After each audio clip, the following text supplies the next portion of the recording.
យើងនិយាយថាទឹកត្រីកំពតគឺមានភាពល្បីល្បាញតាំងពីដូនតាយើងមកបាទហើយវត្ថុធាតុដើមសំខាន់នោះគឺត្រី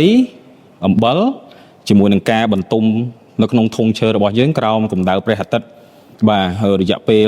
12ខែឡើងទៅអញ្ចឹងធ្វើឲ្យទឹកត្រីរបស់យើងគឺកកើតមកទាំងក្លិនទាំងពណ៌ទាំងរសជាតិគឺបែបធម្មជាតិហើយវាមានលក្ខណៈពិសេសមួយគឺហៅថាខុសពីទឹកត្រីតំបន់ដទៃ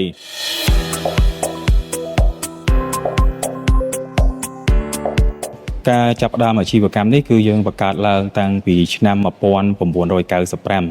មកដល់ពេលនេះគឺចូល30ឆ្នាំហើយបាទឆ្នាំ2025នេះគឺ30ឆ្នាំគាត់បុគ្គលិកកម្មករដែលគាត់ធ្វើការងារនៅសិប្បកម្មរបស់យើងផ្ទាល់សប្តាហ៍នេះគឺ40ជាងនាក់បាទនេះគឺយើងនិយាយតែនៅខាងផ្នែកឧស្សាហកម្មផលិតទឹកត្រីយើងនៅមានផ្នែកកសិកម្មខាងចការទៀតមានប្រហែលជាចូល4-5គ្រួសារទៀតអាចចូលជាង20នាក់ទៀតបាទខាងកសិកម្មនេះយើងមានម្រេចមានតារ៉េនមានស្វាយមានអីផ្សេងទៀតបាទហ្នឹងហើយសម្រាប់ការផលិត capacity របស់យើងអាចមានការសមត្ថភាពផលិតមួយថ្ងៃពីចន្លោះ5000ទៅដល់10000ដបតាមតម្រូវការរបស់អតិថិជនបាទអញ្ចឹងបើសិនជារដូវកាលបុណ្យទានឬក៏មានតម្រូវការចាំបាច់ណាមួយគឺយើងអាចមានសមត្ថភាពផលិតបានច្រើនមិនទាន់មានការខ្វះខាតឬក៏នៅគេហៅថារាំងស្ទះនោះទេសម្រាប់ការផលិតរបស់យើងបាទកម្មពិតសម្រាប់ទឹកត្រីរបស់យើងបើជាក់ស្ដែងទៅគឺយើងបានចែកចាយទាំងនៅក្នុងប្រទេសដូចនៅភ្នំពេញអីគឺយើងមានលក់នៅគ្រប់បណ្ដាផ្សារទំនើបរបស់យើងដូចមាន Lucky Eon Chipmong Macro និងផ្សារទំនើបផ្សេងទៀតដោយសារកត្តាភាពល្បីល្បាញនិងកត្តាគុណភាពយើងមានតាំងពីស្តង់ដារជាតិស្តង់ដារអន្តរជាតិរហូតយើងបាននាំចេញទៅដល់ក្រៅប្រទេសយើងនាំចេញទៅអាមេរិកតាំងពី2008ហើយថ្មីនេះយើងបាននាំចេញទឹកត្រីរបស់យើងទៅអូស្ត្រាលីចំនួន4លើកហើយដែលមានបងប្អូនប្រជាពលរដ្ឋខ្មែររបស់យើងនៅទីនោះគាត់គាំទ្រយ៉ាងច្រើនបាទជាការពិតណាស់ទឹកត្រីហេងខេត្តកំពតឬក៏យើងនិយាយថាទឹកត្រីកំពតគឺមានភាពល្បីល្បាញតាំងពីដូនតាយើងមកបាទមកដល់សប្តាហ៍ថ្ងៃនេះហើយដែលធ្វើឲ្យទឹកត្រីមានភាពល្បីល្បាញតាំងពីដូនតាយើងមកគឺសំខាន់ជាងគេគឺទៅលើទីតាំងភូមិសាស្ត្រនេះហើយបាទហើយវត្ថុធាតុដើមសំខាន់នោះគឺត្រីអំបិលជាមួយនឹងការបន្ទុំនៅក្នុងធុងឈើរបស់យើងក្រោមកម្ដៅព្រះអាទិត្យបាទរយៈពេល12ខែឡើងទៅអញ្ចឹងធ្វើឲ្យទឹកត្រីរបស់យើងគឺកកើតមកទាំងក្លិនទាំងពណ៌ទាំងរសជាតិគឺបែបធម្មជាតិហើយវាមានលក្ខណៈពិសេសមួយគឺហៅថាខុសពីទឹកត្រីតំបន់ដទៃទើបធ្វើឲ្យទឹកត្រីកពតកែបរបស់យើងនេះមានគេហៅថាភាព unique មួយដែលខាងក្រសួងឬខាងអង្គការខាងក្រៅគាត់ចុះមកវិតម្លៃអាចទទួលបានស្គាល់ជាផលិតផល GI សម្គាល់ភូមិសាស្ត្រប្រចាំខេត្តកំពតនេះយើងអាចឈរជើងមកដល់30ឆ្នាំនេះគឺមិនមែនជារឿងងាយស្រួលនោះទេអញ្ចឹង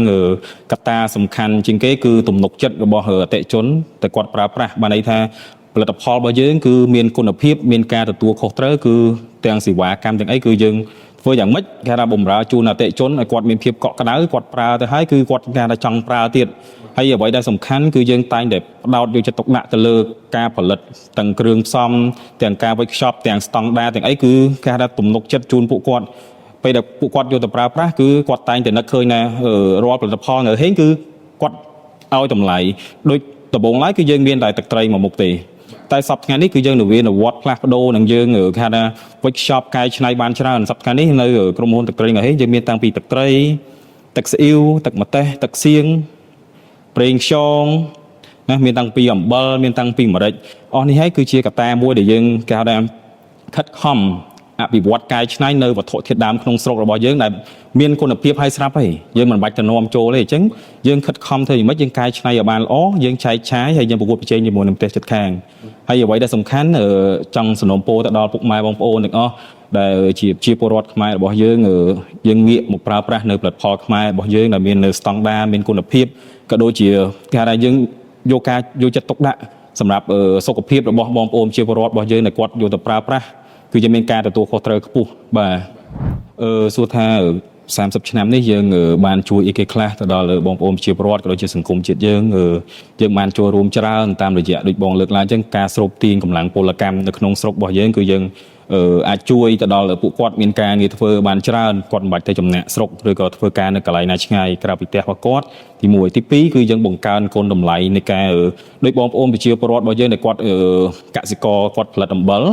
គឺយើងបង្កើនគុណតម្លៃគឺយើងទិញតែអំបិលដែលល្អហើយអំបិលលេខ1ដើម្បីយកមកប្រើប្រាស់កែច្នៃជាផលិតផល GI របស់យើងនេះគឺជាការបង្កើនគុណតម្លៃឲ្យពួកគាត់ខិតខំកែច្នៃផលិតផលដែលល្អដើម្បីយកមកផ្គត់ផ្គង់ជូនពួកយើងហើយមួយទៀតគឺយើង ជួយប្រម៉ូទិញផលិតផលកសិកម្មពីបងប្អូនជាពលរដ្ឋនៅតាមបណ្ដាខេត្តមួយចំនួនដូចជាម្ទេសដូចជាសណ្ដែកសៀងដែលយើងយកមកកែច្នៃធ្វើទឹកម្ទេសធ្វើទឹកស្អ៊ីវផ្សេងអញ្ចឹងបើយើងនិយាយពីកត្តាជួយទៅដល់បងប្អូនជាពលរដ្ឋរបស់យើងគឺទាំងផ្ទាល់ទាំងប្រយោលគឺច្រើនមែនទែនទាំងបងប្អូនជានេសាទរបស់យើងបាទហើយមួយវិញទៀតខ្ញុំគិតថា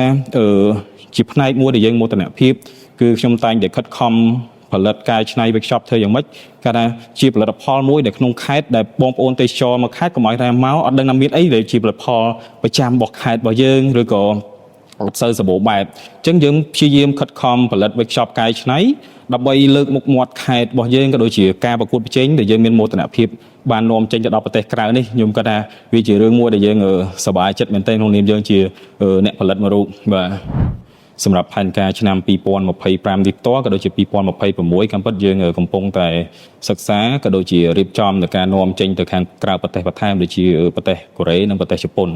បាទដែលពួកគាត់ចាប់អារម្មណ៍ទៅលើផលិតផលទឹកត្រីកពតរបស់យើងផ្ទាល់ហើយបងប្អូនប្រជាពលរដ្ឋខ្មែររបស់យើងដែលនៅទីនោះក៏ច្រើនដែរដែលគាត់តែងតែគាត់គឺចង់ជួយប្រើប្រាស់ផលិតផលខ្មែរមែនទែនតែពេលខ្លះមិនសូវសម្បូរបែប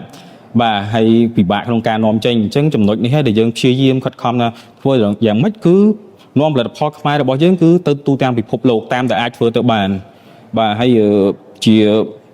បន្ថែមទៀតនោះគឺយើងតែងតែរកវិធីសាស្ត្រគេហៅថាបង្កើតនៅអ្វីដែលល្អអ្វីដែលថ្មីអ្វីដែលជាផលិតផលវត្ថុធាតុដើមនៅក្នុងស្រុករបស់យើងដើម្បីយើងជួយកែច្នៃដើម្បីជួយបង្កើននៅគុណតម្លៃរបស់បងប្អូនប្រជាកសិកររបស់យើងកុំឲ្យថាយើងនាំចេញតែវត្ថុធាតុដើមទៅគេហើយកែច្នៃយកមកលក់វិញបាទកន្លែងនេះដែលយើងខិតខំពីមួយឆ្នាំទៅមួយឆ្នាំយើងរកអ្វីដែលថ្មីបាទ